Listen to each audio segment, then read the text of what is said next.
You're listening to Affected by Altitude, a Colorado Rockies podcast for and by Rockies fans on Rocky Mountain Rooftop. Thank you for joining us as we discuss all things baseball and Colorado Rockies.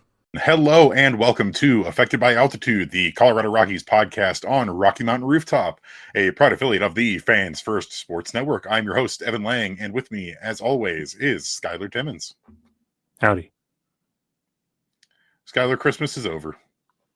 What? It's never over if you keep it in your heart all the year long. Like Ebenezer Scrooge. You know what they say, wherever you find love, it feels like Christmas. Mm-hmm. And I'm not sure there's a whole lot of love to be found in the Colorado Rockies right now. No love lost, but no love gained.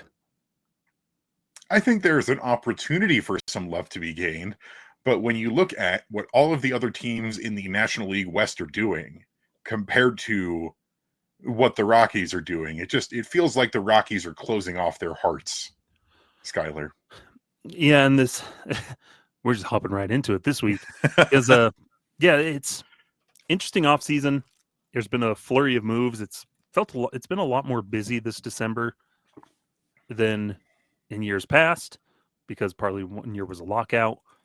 But we're just seeing a lot of moves, a lot of big deals, a lot of movement across the league, little moves, big moves, medium moves. It's all the typical players that we've seen. And then with the Rockies, it's what we've come to expect. A lot of minor league signings, maybe a major league guy here or there on a one-year deal. And that's about it. Yeah, your reclamation projects on major league deals. And, you know, I will say the Rockies have added 3 big league players to the roster.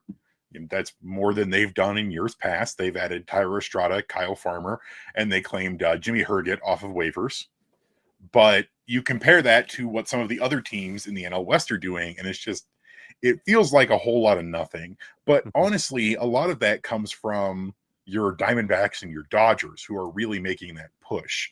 You know, we can talk about the San Diego Padres, who I don't believe have made any big league signings as of yet at time of recording.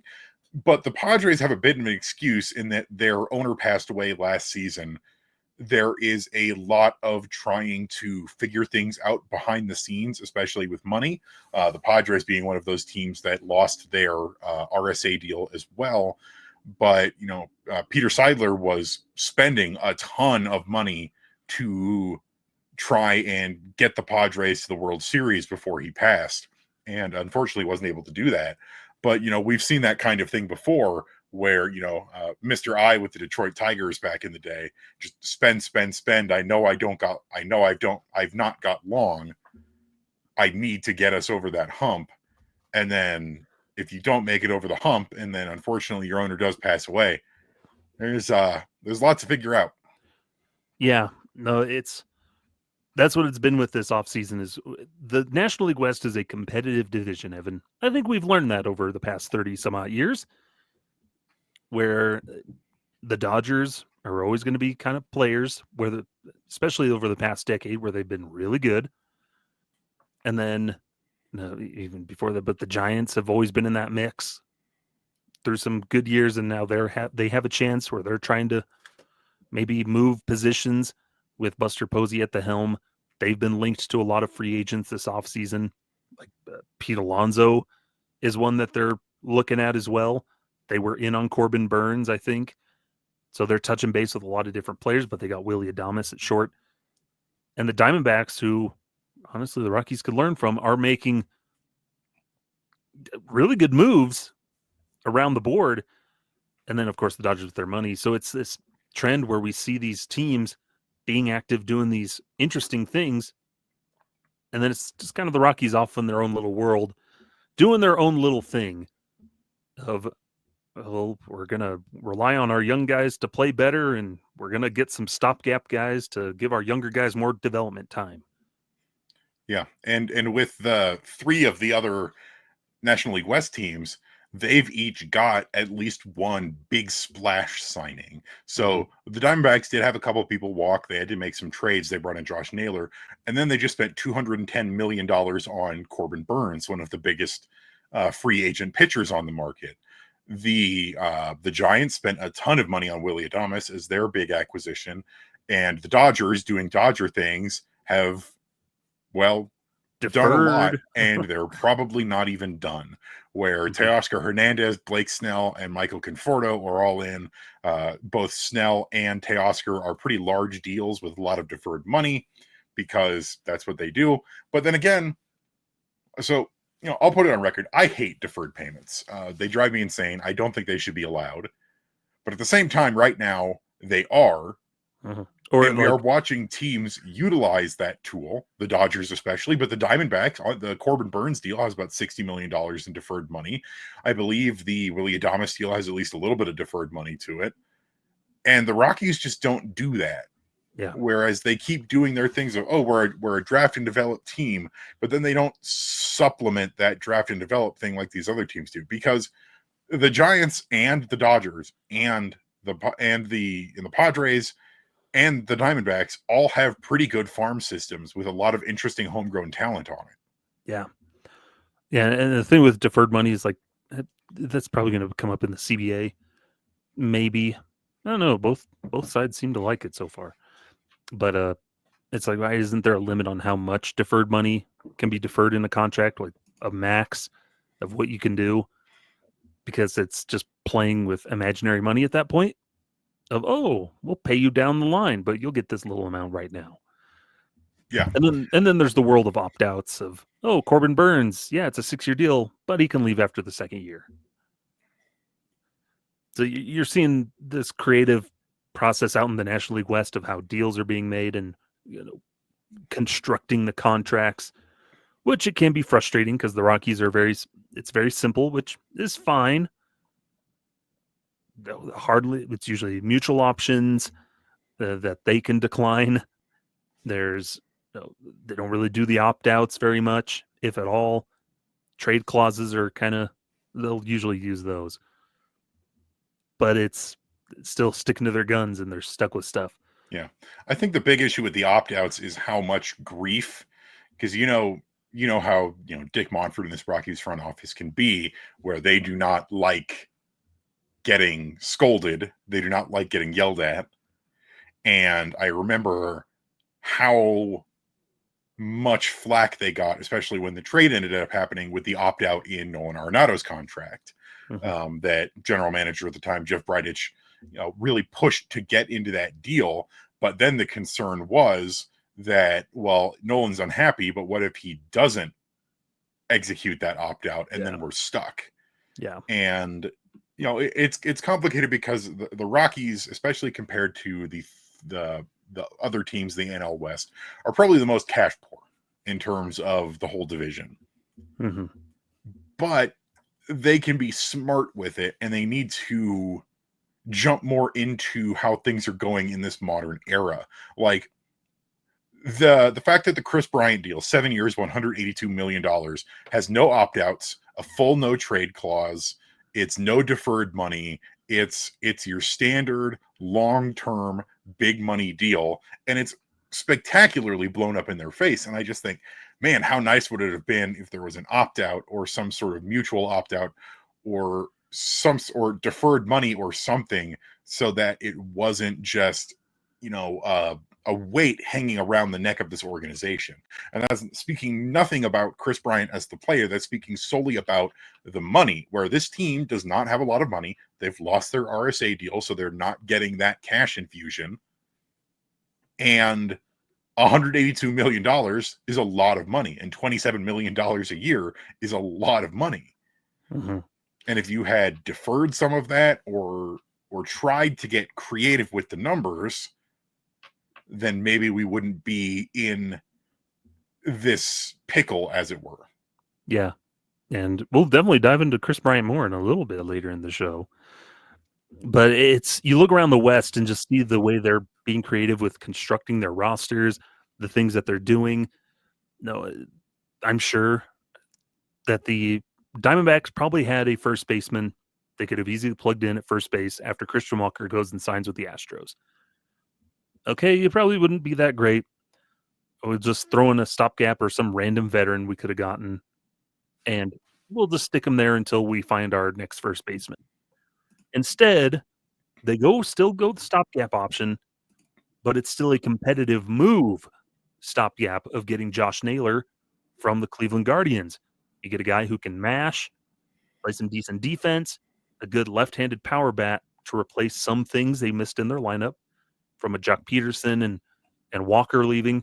You replace that power with Josh Naylor, you're still better off. Yeah, you're maybe some subtraction, some things, but overall, you haven't gotten worse by acquiring Josh Naylor.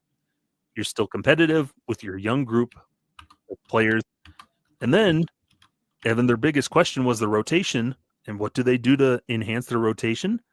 They go out to get somebody big to bolster that rotation even further and put away some of the questions going into 2025. Yeah, because if you look at that Diamondbacks rotation, it looks pretty good. Yeah. And now you've brought in a certified ace to run the show there. And that's even like you can wait and see what they're going to do with Jordan Montgomery. Where if they want to try and mend things with Jordan Montgomery and keep him on this team and he can rebound, that's going to be a good rotation. But they could also still try and trade him or do something else with that. Like we know that the Diamondbacks aren't done, but for the Rockies, we know pretty much that they're done. They've got their two reclamation project infielders, one of whom is going to start at second base, one of whom is going to be utility, in Tyler Estrada and Kyle Farmer. You've got a interesting waiver claim pitcher, and everything else is going to be minor league deals. Mm-hmm. And like we've talked about before, those minor league deals can't be terrible. Like Diego Castilla that they picked up. Yeah, I think that's a great move. Pickup. But it's when that's your only source of additions, that's where it becomes a problem, because there's a reason you're getting these players on minor league contracts is because they're not competitive a lot of the time, or you're getting them on these short-term deals is because they're trying to rebound. They're trying to come back from something. So you're just getting them at a bargain bin and hoping, I hope he can strike big, which it can happen, but it's banking on that happening. That's when it becomes an issue for the Rockies. And we're seeing Diamondbacks. Every team does those kinds of deals. But here in the National League West, we're seeing the Giants are wanting to get away from that. Buster Posey's like, no, we're done with that. We're going to keep Matt Chapman locked up at third base, bona fide star. Now, even if his numbers have fallen down over the years, still an elite defender, a good hitter, had a good year. They get the Adamas over there at shortstop. Okay. He had a good year. He's still a good bat. And they have some nice pieces around. And then the Dodgers just throw money at the problem because they look at their prospects and they're like, oh, these guys didn't pan out in this year that we're giving them their chance. Let's get somebody who can.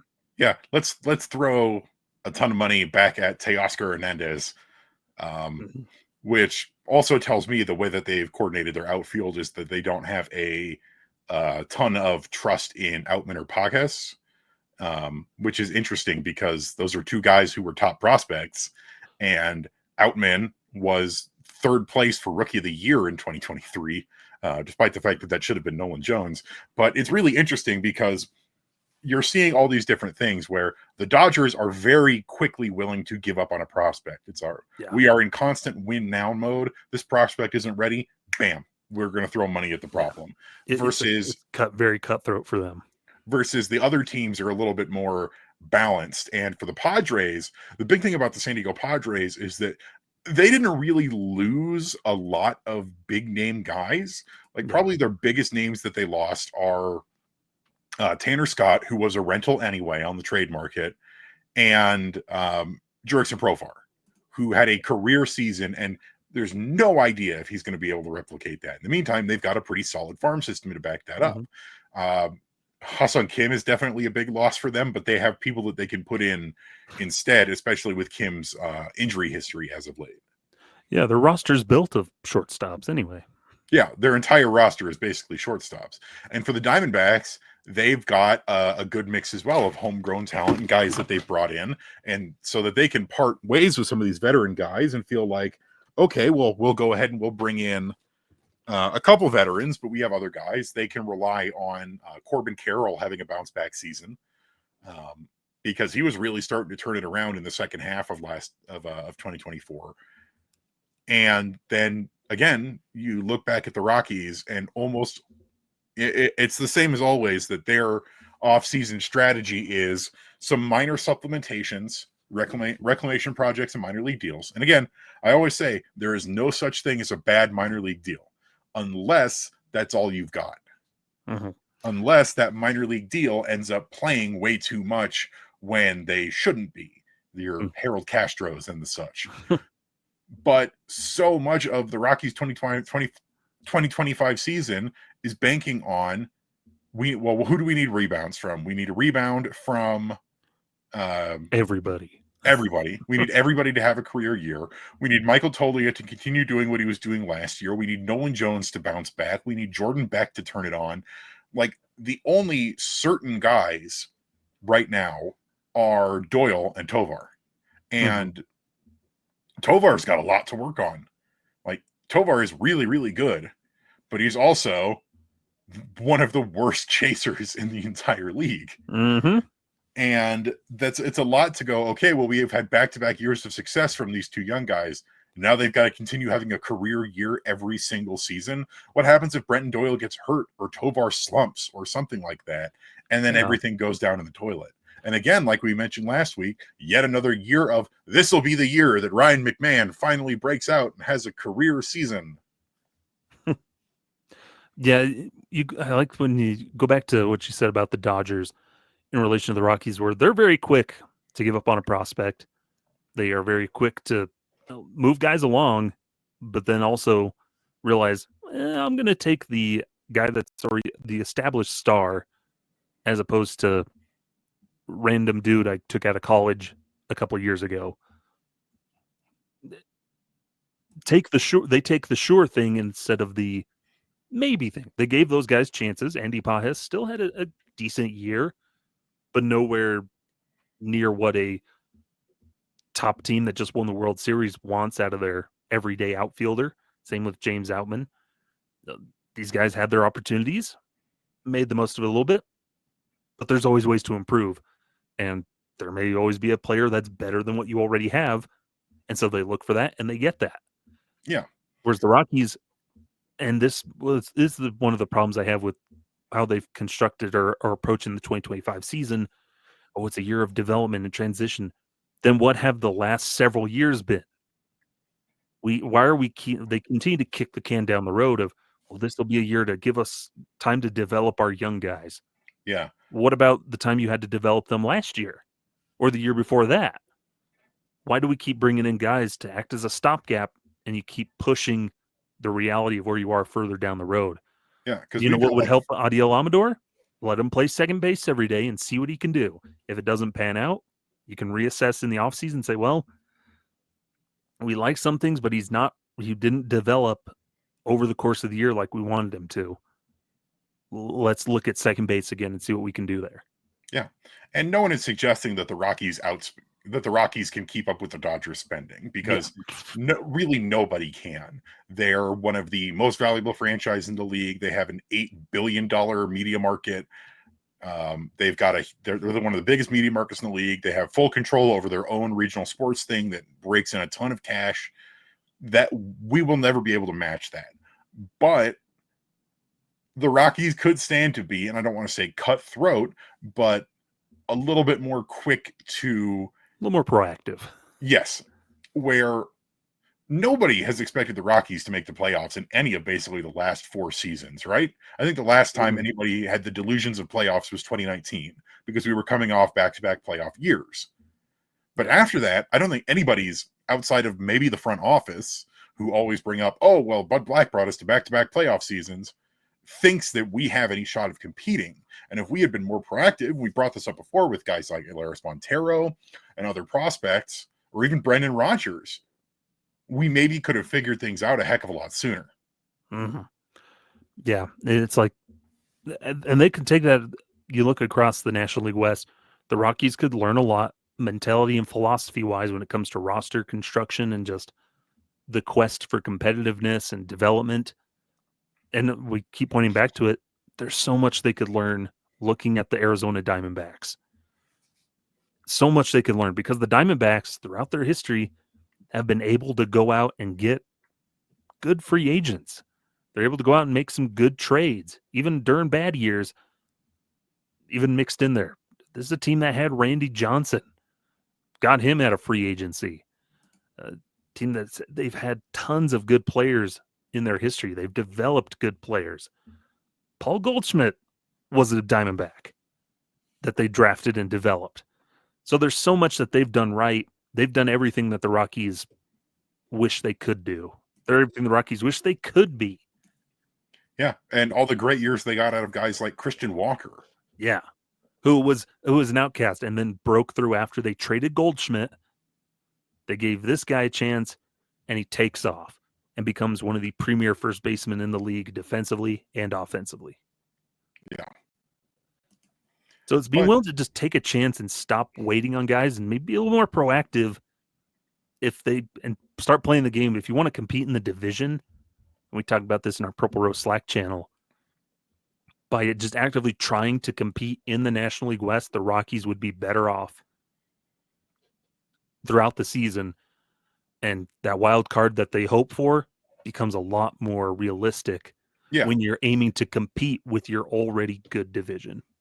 And the thing that comes with that, and I'll say this last thing before we wrap up this segment, is that the Rockies just cannot keep living in their own little world of, well, we like what we are doing, so we're going to stick with it. You can't keep doing that because it's not working. It's like smashing your head into a brick wall again and again and again, hoping that eventually you are going to break through. Mm-hmm. And we've seen now in 32 seasons of Rockies baseball that doesn't work. Mm-hmm. That the way they do things does not work, that their playoff runs have been extremely fluky, that they're bad decision makers. And a lot of it comes with this thing where the organization goes, no, we're going to do it our way. We don't want to do what other organizations do. And it's like, but other organizations are being successful because they're trying different things. And we're seeing that in the National League West the San Francisco Giants have had a couple down years now. They completely changed their front office and made a big splash and are working on things. The Padres have done that over the last couple seasons, but again, this year things are weird for them because owner died. And then we've seen the Diamondbacks completely turn things around, and the Dodgers continue to be one of the most successful franchises in baseball. Mm-hmm. And then the Rockies are sitting there at the bottom of the steps looking at everybody walk up the stairs going, that's neat, and then just continuing to futz around and do nothing to improve or change or adapt to this modern baseball landscape. Mm-hmm. Yeah, they could even just follow teams like we go back to like the Kansas City Royals, the Detroit Tigers, 86 and 76 last season. They would have finished behind the Diamondbacks in the division, but it still puts them in a good position. It would have put them in a good position still for the wild card. They would have still been out of the top three, but that's because so many of those, the East and West are so competitive that the Central divisions are really in both leagues. They're just kind of like, But there's so much you can learn, and just stop. You don't have all the answers. Look at teams that are having success, especially in your own division, that you see 13 times a year each. What are they doing right, and what can they copy? It's not even 13 times a year each. It's that they're usually kicking our ass 13 times a year each. Mm-hmm. And it's not just like, oh, we have the greatest home field advantage of Coors Field. No, because they come into Coors Field and stomp us into the dirt. Yeah. They have the greatest home field advantage in Colorado. Yeah, but we'll continue to keep an eye on the National League West. And, as always, all we can do is wait and see what the Rockies continue to do throughout this offseason. Who do you, real quick, anybody you think who has a real good chance to maybe dethrone the Dodgers? I mean, the Diamondbacks have done it. Mm-hmm. And it doesn't have to be for the division, but it can be anybody who can knock them out in the early rounds of the playoffs.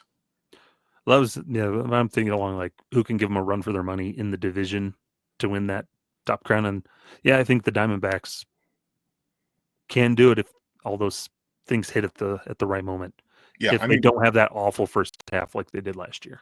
And baseball is always going to be a gamble. Like, you have no idea if all these gambles you make are going to hit, but you got to at least try. Yeah. No, I think the Diamondbacks are getting set up pretty well. They need to adjust that bullpen, but I think they're getting set up pretty well. Yeah, they need to figure out their stadium stuff too. Mm-hmm. But we're going to take a quick break, and when we get back, we have a whole lot more to discuss. So don't go weekly anywhere. Check-in. We'll be right back. Welcome back to Affected by Altitude with Evan and Skyler. And Skyler, I think it's time for our favorite weekly segment. I need to get a like a phone dial ringing. tone, ringtone. Yeah. Calling to check in with Kris Bryant. Mm-hmm. All right, here we go. Here, ring, ring, ring, ring. Hello. Hey, Kris. It's a Bill Schmidt from the Colorado Rockies. How you doing? Oh, hey, Billy. I'm doing good. I feel the best I've ever felt. How's your back feeling? It's feeling good. I'm ready to be a contributor. I've made peace with my situation. Okay. Thanks, Kris. We'll see you at spring training. Okay. Click. And that was our weekly check-in with Kris Bryant. Such a stupid bit. I like the idea of Kris Bryant sitting by the phone. He's just staring into nothingness. And then the phone rings. Oh, yeah, I'm feeling pretty good. The phone is his activation. Click. Sound. But we do, unfortunately, need to discuss Kris Bryant because the Rockies are once again hedging their bets that Kris Bryant, the $182 million man, needs to be a regular contributor to this organization in order to find success. Kris Bryant saying that right now he feels really good. He's made peace with the situation with his back, and that he's probably, not going to be a daily driver in terms of a defender, and is going to be slotted in as the team's everyday designated hitter. Will occasionally play at first base, and I hope to God never plays in right field. Oh, he will. But he will. We know he will. But, Skyler, my question for you is, do we think that Kris Bryant is even capable of being what the Rockies need him to be? Even if he is feeling the best he's ever felt or feeling ready to go, this is not the first time we've heard that from him. Yeah, and I think to answer this question, since like you asked, no, he will never be the contributor the Rockies want him or feel they need him to be, just because of history of what he's shown. But even if he does contribute, he's going to be like waning days of Todd Helton production, where he'll throw out maybe a dozen home runs and drive in like 50 runs or so and hit 270. Pretty average numbers is what I feel like Kris Bryant is capable of now. And no way will be the former MVP that they thought they were signing when they got him. It's because he was already on a downward trend because of injuries. And now it's just gotten worse, where now he's older. He's still got 4 years left on this contract. He's entering his fourth season. So we've got this year and then 3 more after. Nothing he's shown says he can be what the Rockies hope he can be. Because they can say all they want and backpedal of, oh, we just wanted him to be one of the guys. No, they signed him to be the face and savior of this franchise.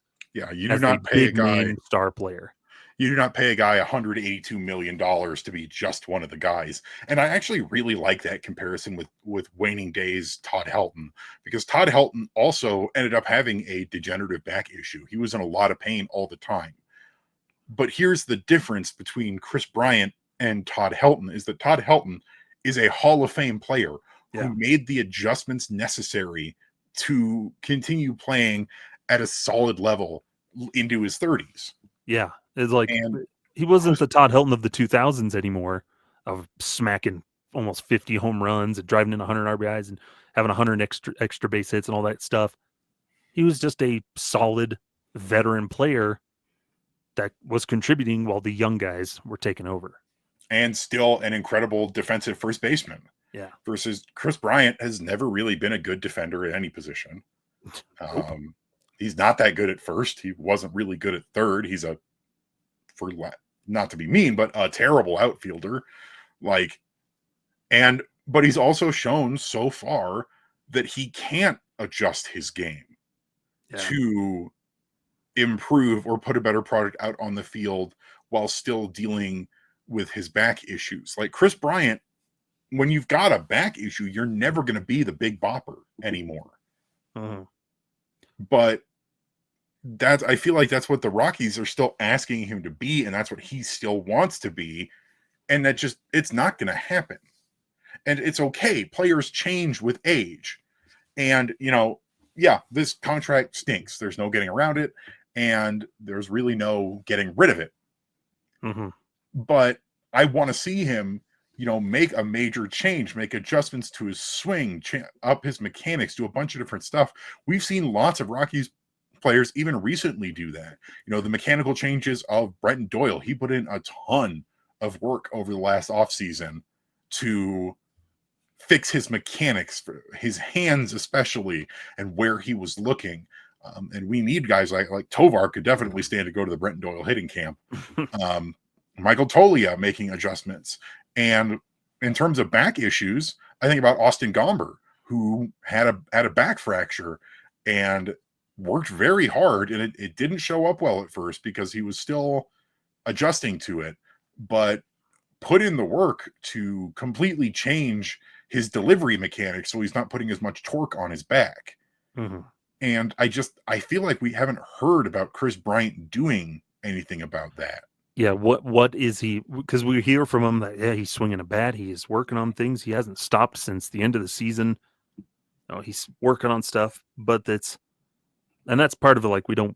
Hopefully, like when spring training comes around, we start hearing some more of that info of what has Kris been doing this offseason. Oh, he was working on adjusting his mechanics so he can shorten his swing up. Because I'll tell you, Evan, because this from stuff I was talking about at Purple Row, of how much I dived into those bat tracking statistics from StatCast this past season. And lo and behold, who had a well above average swing length, one of the longest swing lengths on the Rockies? Oh, it was Kris Bryant. You know who had the slowest average swing speed for the Rockies while having that long swing? Oh, it was Kris Bryant. And what did it result in? A lot of strikeouts and a whole lot of nothing.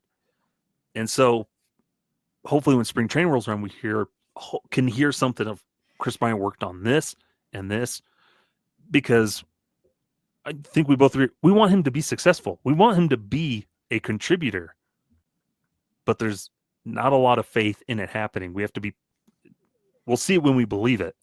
Yeah. But right now he hasn't done much to harbor much hope that, he's going to be everything we need him to be in that lineup. Yeah. And for us, I think it's important to say, it's like, we don't hate Kris Bryant, but we need him to, for lack of a better term, get his crap together. Like, there's very few Rockies players in the history of this organization that I would outright say I hate. And Kris Bryant is not one of those guys. But I'm tired of hearing, he needs to be the veteran power. No, he's not ever going to be that. I want to hear Kris Bryant come into spring training, go, here's what I'm working on with how I grip the bat. Here's where I put my hands. Oh, I've tried using a new kind of bat handle to see if that can help me shorten my swing. Or, Brenton Doyle talked about he would hold like heavy medicine balls in his hands and on his shoulders to keep his hands steady and straight and to keep his vision on lock. And it paid dividends. And I want to hear Kris Bryant making mechanical adjustments, trying to figure out what kind of player he can be over the next 4 years. Yeah. And it's like, they don't have to be big drastic changes. The slightest tweak when it comes to hitting can make a huge difference. And we saw it with Ryan McMahon last year, saw it with Doyle, Tolia. It's little tiny things that they can do. And that's part of the problem too, is we don't hear a lot from Kris Bryant. And the times we have, it's him going on these pity parties. I know that's not a little more harsher term, but that's what it's felt like of, Yeah. I just feel so bad with the injuries and I I'm cry just myself. sitting I'm on like, the couch doing a lot of online shopping. and like we can feel for the guy when like you're sidelined from doing the thing that you love. And I'm sure he's been hard on himself about it. We've been hard on him. That's part of the territory. So you can have some empathy for him and sympathy. But then at the end of the day, it's still, you got to do your job. And he hasn't. In 3 years, I was just looking it up. Evan, how many games, without looking, did Todd Helton play in his final 3 years, his age 37 through 39 seasons? And I know he dealt with injuries. He had a shortened 2012. Let's say 200. 317 games. Oh, that is a lot more than I thought. Because I remember my memories of those seasons are unfortunately, Todd's back hurts and he's old and he's tired, but he's still going out there. But that's a lot. He played in 124 games in both 2011 and 2013. He played in just 69 in 2012, which was the second fewest, or was the fewest in a full season of his career, not counting his 35 games in 1997 as a rookie. And he was still with positive wins above replacement in each of those 3 seasons, if I recall correctly. 2.2 in 2011, 0.1 in both 2012 and 2013. Which is 2.5 WAR over his 3 final seasons. He had 36 home runs, hit 267, 350 on base, 435 slugging, 100 OPS plus, 283 hits, drove in 167 runs, 65 doubles in 1,216 plate appearances. Oh, and he had 202 strikeouts to 138 walks. And that's a lot like Charlie Blackmon in his final years. Where we saw some adjustments from Charlie Blackmon, but the age definitely shows. But with KB, it's tough because Todd Helton and Charlie Blackmon were both pretty reclusive guys. Mm-hmm. Like that's well known about them is that they like their solitude, but if they get to know you, that's when they'll really open up. But for KB, we never really see him in the community. We never really hear about him doing things. He's not particularly open with the press. It seems like he actively avoids it sometimes. Yeah. And really the only story we have of him with his teammates is him and Nolan Jones being pretty close in 2023. Yeah. Which was great. But it's like you brought this guy in to be a veteran leader, and I don't see where he's done that. Yeah. He'll show up at Rockies Fest probably. And then beyond that, like throughout the year, we don't hear a lot from him. I don't think it's him that's doing his Instagram profile because it only ever comes up as the Dairy Queen ads he's part of or like promotions. So it must be his publicist or something. But his wife's active on social media, so you can see little things there with his family. And there's like part of me that's like, I want to get to know Kris Bryant. I want to know who he is as a person. I want to get to know his personality. Yeah, I want to see him embrace us. So you know what I'll tell you right now? He's not going to be at Rockies Fest. He is not on the roster. He wasn't at Rockies Fest last year. And earlier last week, they put up the scheduled players to appear, and there's a lot of interesting guys on there. Nojo's going to be there, Brenton Doyle, Sam Hilliard, a bunch of the new guys are going to be there. Jimmy Herget is scheduled to be there. Kris Bryant's nowhere to be found. I thought he went last year. I didn't see him. I could be wrong, but I do not remember him being there last year. Chuck was there. Mm-hmm. I could have sworn I remember Kris Bryant being there last year. I'll have to find it from last year. Let me see.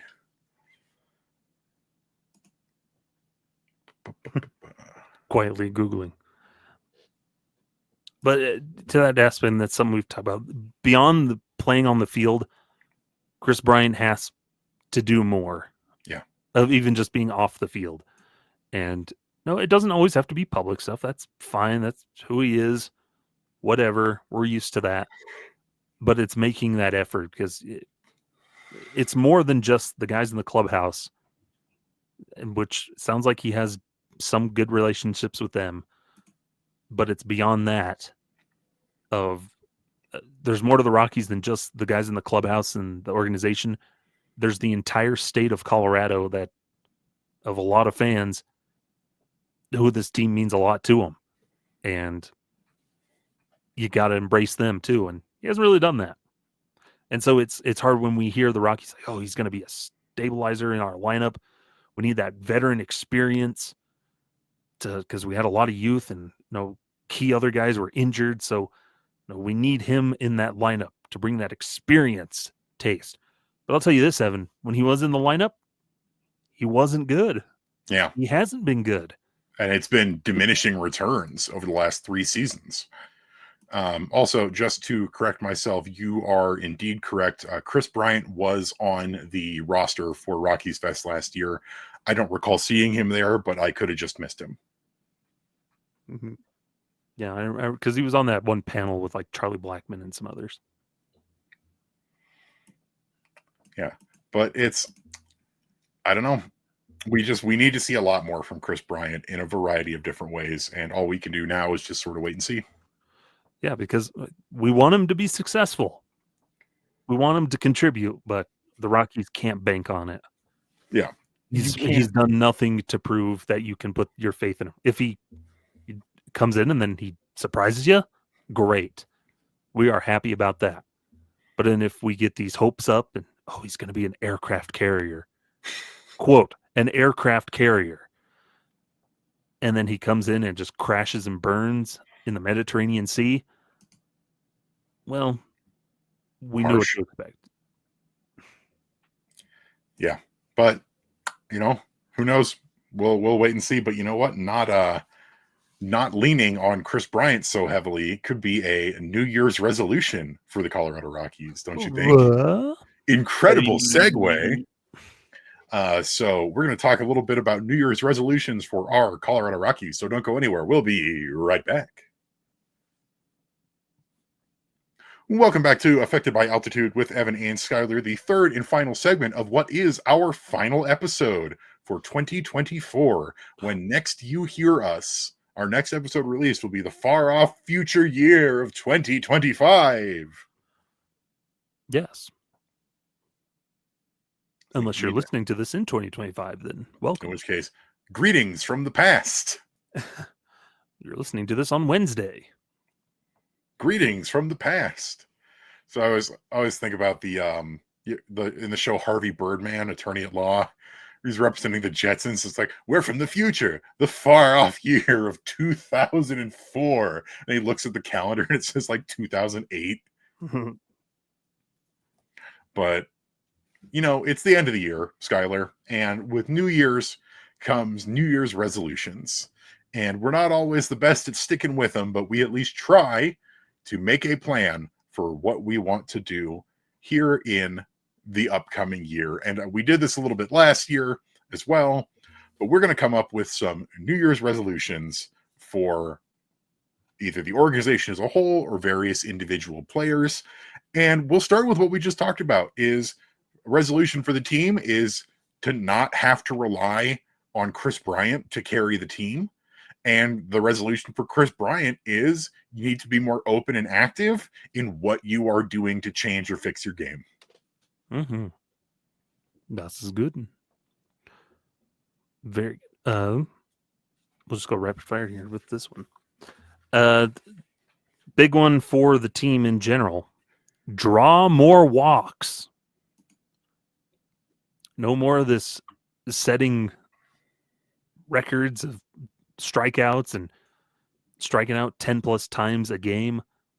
Draw more walks. Yeah, I want to see better pitch recognition from everybody on this team. We had like one of the worst chase rates in the league last year. And that doesn't work. You got to be getting on base, and that goes for everybody. It's not just Ezekiel Tovar, though he is a prime offender. Everybody on this team needs to be better at pitch recognition. Mm-hmm. Get one of those things. I know other teams have them. It's this fancy machine that like loads pitcher data and various pitches and like replicates the deliveries and things like that. I'm hoping that the Colorado Rockies got one of those under their Christmas tree. No. I got one for Mr. Buddy Black, and that is stop saying that's baseball. I don't think it's going to happen, but that happens. That's baseball. I think he knows that coming into 2025, people are a little frustrated with him. People did not necessarily want him back. There were even people in the clubhouse saying, you know, I think we need a fresh voice. Yeah, it might be helpful. And I think for Bud, it needs to be at least making an effort to get out of your old ways. No more whatever happens, that's baseball. No more of the guys just need to play better. No more knees. You got to try and adapt. You have to show that you can still be a manager in this modern league. And that's not something we've seen from Bud. And, you know, honestly, if he can do that this year, as much as I would still think that it'd be better to get a new, fresh voice in the clubhouse, Buddy at least making the effort to show that he can try and adapt and improve along with this team would go a long way towards, I think, softening a lot of people's views on him. There you go. That could work. Yeah, it's it's that new year, new you type of thing. If he wants to manage this youthful team into contention, you got to adjust to there, old buddy. Like, your 1980s mentality isn't the best fit 100% of the time. It can be good in aspects, but it's not perfect for everything. Yeah. I want to see him give a little bit more of a chance for the younger guys. Stop relying on the older guys so much. Yeah. Speaking of Bud Black, look what I found in my deck of cards I randomly bought in Oregon back in 2015. Huh. It's Bud Black for the Giants. That's actually pretty cool. This one must have been the 1991 card. Wait, no. Yeah. So you just bought a random pack of cards? Yeah, I was at a garage sale and they had this big stack of cards. So I'm like, oh, I'll buy that for like $2. I've been tempted on that because on eBay and on other places they do sell. It's like, here's just a random lot of baseball cards. They're cheap. Want to see what you can get? And I'm always curious to see what shows up. There's some like baseball cards branded Ziploc. So I don't know if they come from like Ziploc bags. They were just attached to the boxes or what. I have a Dante Bichette card that is branded with Denny's. There you go. Come on. I see that Denny's. Come on, camera, focus. No, it's got a blur. We didn't pay for the licensing. Oh, man, Denny's going to sue the crap out of us. Yeah, there's a Bud Black from the Giants. Mr. Harry Ralston Black. He led the Giants in shutouts and was second in wins and third in strikeouts in 1991. And he had a streak of 26 consecutive scoreless innings in 1989. There you go. 1991 is the year I was born. There's Budwell Black. Buddington Blackwell. Yes. My next one was a New Year's resolution. This kind of ties into one we already said before. Stop letting Kris Bryant play the outfield. You have so many outfielders on this team and in the farm system. You do not need Kris Bryant playing in the outfield. Yeah. But no, like Bill Schmidt said, we're better when he can move around. No, we are not. Yeah. And that kind of ties into the other thing I wanted to say is commit to a DH. Don't just use it. Don't just use it as a rest open door policy. Commit to somebody. Yeah. Like you can use it occasionally for that of like, you know what? KB's started 15 games in a row at DH, which is already a pipe dream. We're going to give him a day off. And, you know, Rymack needs a day off his feet, but he's hitting well. So let's slide him into the DH slot. Exactly. but you can't have it be just this is the rest spot. This has been one of the biggest problems with National League teams, but also the Rockies largely, is not knowing how to use their DH spot. Mm-hmm. Like, it's okay if you went out and got a big slugger and then slotted him like, you're just going to be our DH. Shohei Ohtani is nothing but a DH, and he just won the MVP. Marcell Ozuna with the Atlanta Braves, he's just a DH. And there's outfielders in our system right now that slot in better as a DH than an outfielder. I think about Yanquiel Fernandez. He projects much more as a DH than as an everyday right fielder. Yeah. And that's fine. That's totally fine. Mm-hmm. Stop mucking around. I might throw out another one that fits in with this is make versatility less of an emphasis. And by that, I mean is they focus so much on guys being so versatile and they can move around and play all these different positions.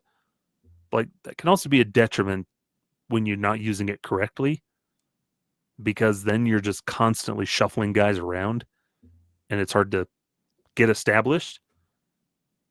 Where like Chris Taylor just moves around because he's filling in on a rest day for a guy. Yeah. With the Dodgers. But for the Rockies, they're planning on Kyle Farmer, who knows playing how much, because he's versatile and we don't want to just stick him at second base. He's better being versatile. Same as Aaron Schunk. They're going to be utility guys. Yeah. And here's the thing. A team does not need multiple utility guys, especially when, of everybody on this team, Kyle Farmer is probably the closest thing that we have to a true super utility man, in that he's played basically every position. Yeah. I think he's not played center field, but he's done pretty much everything. Yeah.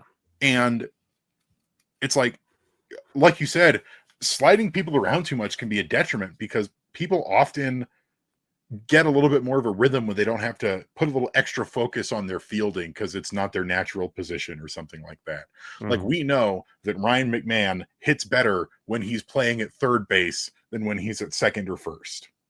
Mm-hmm. We know that Michael Toglia hits better when he's at first base compared to right field. Yeah. And he got to play there every day and didn't have to worry about, am I going to be in the lineup or not? Yeah. Let people have their rhythm. And then it's totally fine to have your super utility guy who's here to spell people, who's here to give people days off and fill in various different positions and fill in for injury concerns. But you don't really need a million of those. Like, Aaron Schunk can play second, short, and third. Does he really need to, though? Mm-hmm. Yeah, because the way I always like to construct a roster is like, you have your fourth outfielder, you have a super utility who can play outfield and infield, a infield specific, and then your backup catcher. Yeah, so your fourth outfielder, Sam Hilliard. Your super utility man, your Garrett Hampson or Terry Shumpert types. Your backup catcher, and then... And so where the Rockies are at now, yeah, Kyle Farmer and Aaron Schunk, that's fine if you're going to be the utility guys, but don't bank on also the versatility of all the guys that are already starting on the field. Yeah, like that's saying, well, we like the versatility, so we're going to let Brenton Doyle play shortstop sometimes. Yeah. Don't do that. You don't need to do that. He's good. He's good in center field. One I've got, this one is more for fans, but show a little patience for the guys who are trying to bounce back. The first guy that comes to mind for me is Nolan Jones, who had a very difficult 2024 for a lot of different reasons. Mm-hmm. And to expect him to bounce back immediately, to immediately be at end of season 2023 form to start this year, is not really reasonable. Like, if we get to the halfway mark of the season, or even like June, and he is still really struggling, okay, yeah, then it's time to be worried. But give him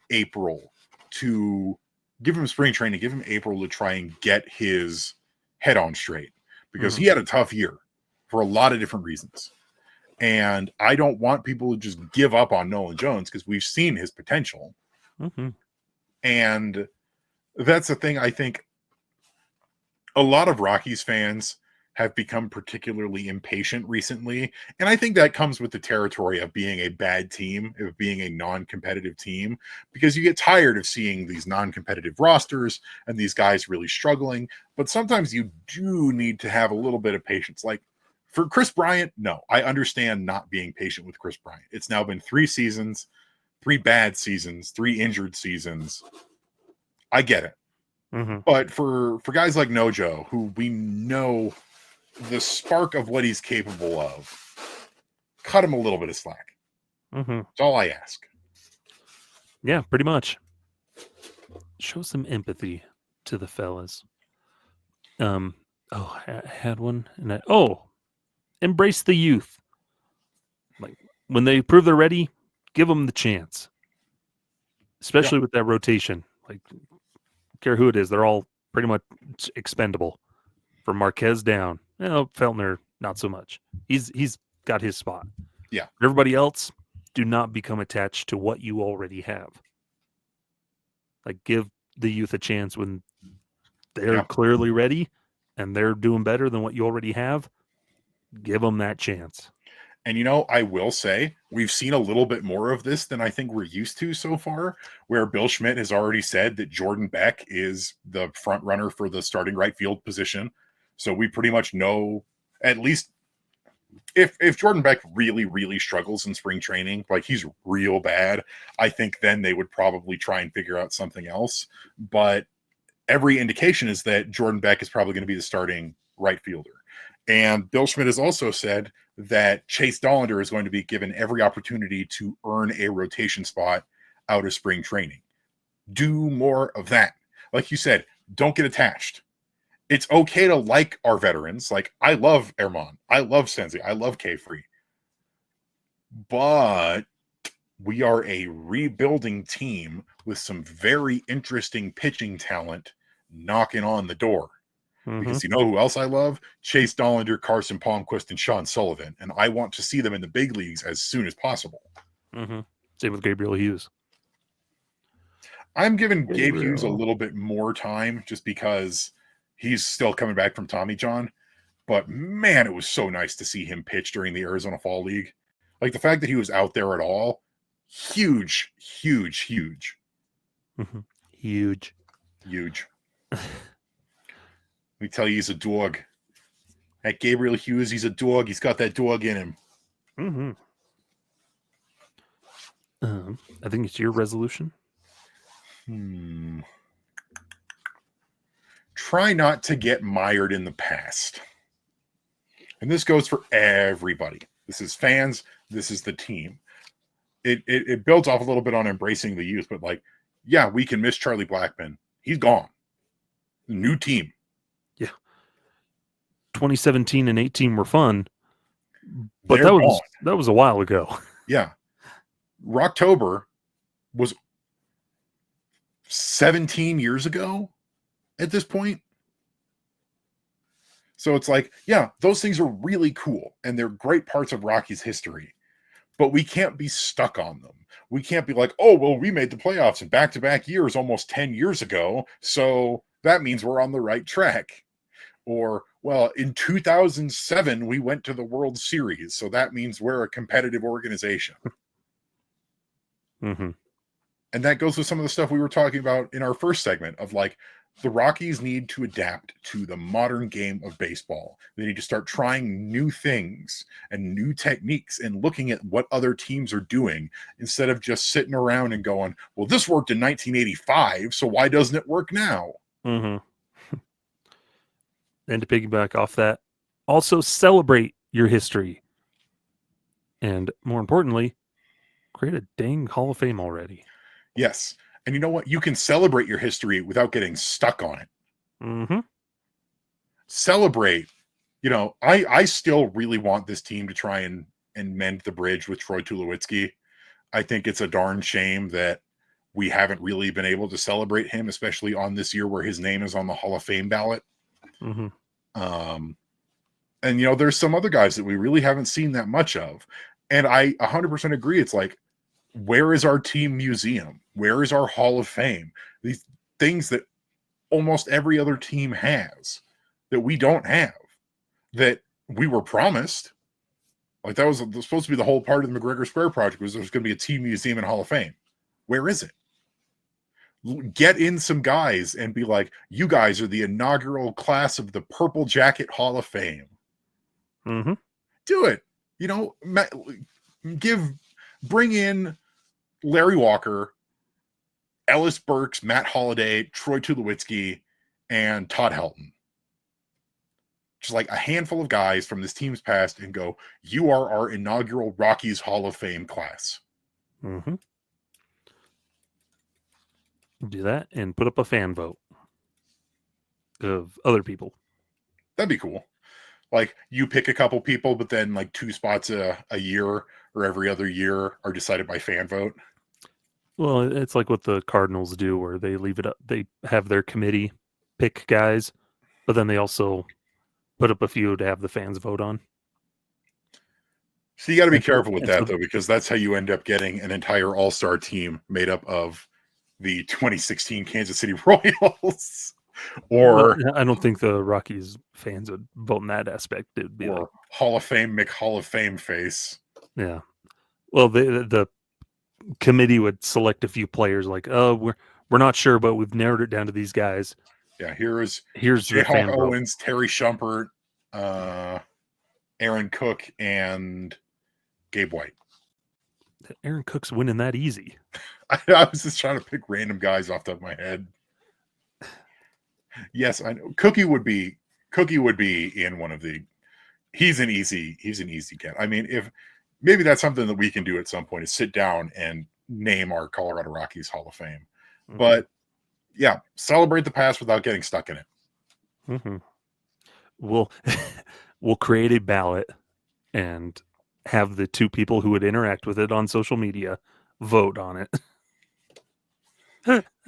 Get stuck. I say it should be Larry Walker. Well, I say it should be Todd Helton. Well, gentlemen, it appears we're at an impasse. Neither of them reach 75%. They are they fall off the ballot. They fall off the ballot. But yeah, that 2 good things relating to history. Yeah. Also, as part of celebrating the past, Rockies, here's my resolution for you. Bring back the history of the ball sculpture.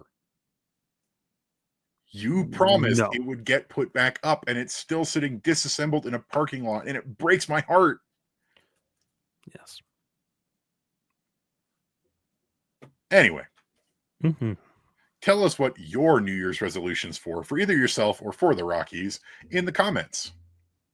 And don't worry, they're empty promises, and they'll get broken by February. I promise to not eat any more chocolate, and then on January 2nd, I've eaten a ton of chocolate. Mm-hmm. I do love chocolate. I swear I'm not going to eat any more Oreos. And then you flip the camera over and it's just me lying on the ground covered in Oreo dust. I'm not even sorry. But that's going to do it here for us on this edition of Affected by Altitude. Thank you so much for joining us and tuning in every week here in 2024. We are looking very much forward to you joining us again in 2025, in the future. And in the future, Skyler, where can the folks find you at? Find me over on Twitter at sideline_crowd, and then also over at Blue Sky stimmons13.bsky.social. And then writing Wednesday Rock Piles for purpleroad.com and writing stuff for fansfirstsports.com. And you can find me on Blue Sky at evanlang27.bsky.social. You can hit me up writing the Monday Rock Piles on www.purpleroad.com. And for Rocky Mountain Rooftop, you can find us on all your favorite podcasting platforms of choice. That includes Apple Podcasts, Google Podcasts, Spotify, iHeartRadio, and the rest. You can also always watch the video version on youtube.com.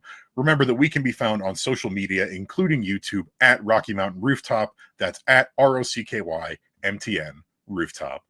We're hoping to have a lot of fun stuff for you in 2025.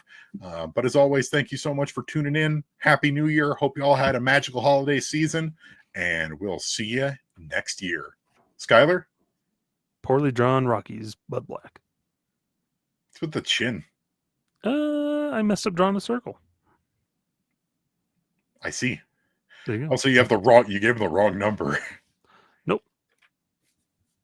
That's because 13's my number. Yeah, but you're not Bud Black. Little do you know. I love how now I have to see Bud Black during his major league career wore 32, 36, 40, and 35. Because he wasn't cool enough to wear 13. I feel like we never really see pitchers wearing like 13. Drew just seems like not a pitcher number. Who wore it? Drew Pomeranz. Oh, that's right. But either way, again, thank you so much for sticking with us in 2024. We will see you next year. Skyler, hit him with it, please. Farewell. He fell off a cliff. Oh, dear. This has been Affected by Altitude, a Colorado Rockies podcast with Rocky Mountain Rooftop, a proud affiliate of the Fans First Sports Network. Catch new episodes every Monday on wherever you get your favorite podcasts. Be sure to follow us on YouTube as well for video versions of the show.